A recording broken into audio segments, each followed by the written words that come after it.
So today I'll be showing you how to hug a cat. This is the cat that I'll be using. As you'll see, he's quite furry, quite high word count actually.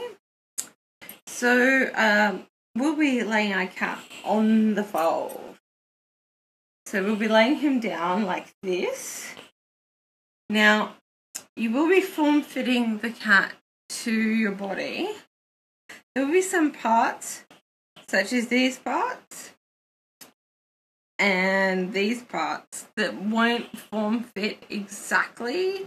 So you can do a couple of things with these parts here. You can do this, or you can do this, or you could just leave them be. So we're going to just curve the cat to our body like this.